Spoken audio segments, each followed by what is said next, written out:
How to identify mental health in a normal condition. It had been painstaking for some to identify the real deal behind mental health. Some may experience a glitch of being depressed or aggressive, then go back to normalcy, while others show some behaviors that are quite odd and uncertain, may indicate that there is a shifting of attitude in the person and can result in mental disorders. Health providers concerned with how the mind works are capable of distinguishing the difference of being mentally healthy and mentally ill. They judge through the specific signs and symptoms that the client may or may not manifest upon undergoing series of tests. There are a lot of approaches, and here are some. 1. One's own perception. Here, you have to ask yourself internally. Are you thinking about anything that is quite morbid or something really insane? Your behaviors, thoughts and functioning, which means the way you perceive every detail of your thinking, can readily determine if you are really normal. If there is a sudden shift from the normal things that you do, like daily habits and routines, which you used to enjoy, then there might be something wrong. Other people who experience depression in the severe tense can oftentimes go on with their lives without doing chores or even bathing themselves.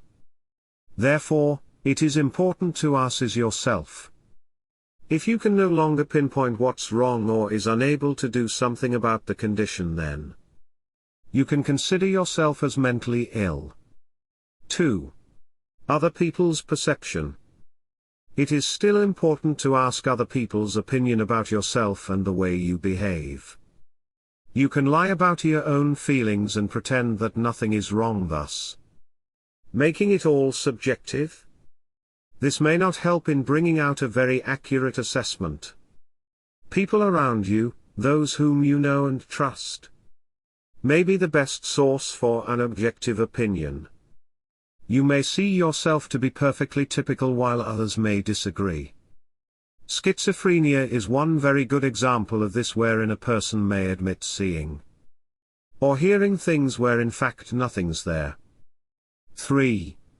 Ethnic and cultural norms. Oftentimes, a person's normalcy is defined by their culture, because people are living within different boundaries and different cultures. What is normal for others may not seem normal for you. Going back to the case of schizophrenia, when a person tends to hear things and let the people around him believe that there is really something. For others this may be insane, but for some religions this is normal and is a sort of divine intervention.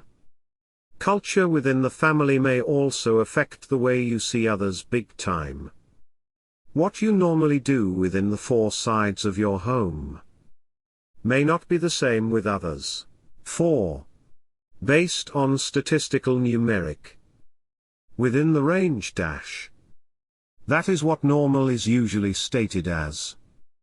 Generally, what is within the average counting defines what normal is, and if statistics goes high or low, it becomes abnormal because of the extreme fluctuations in changes, which are not considered as the average. Based on the 4 approaches, one can clearly identify if a particular individual or a member of the family is suffering from mental illness. Mental health depends on the state of mind, which is not hindered by any kind of abnormal manifestations.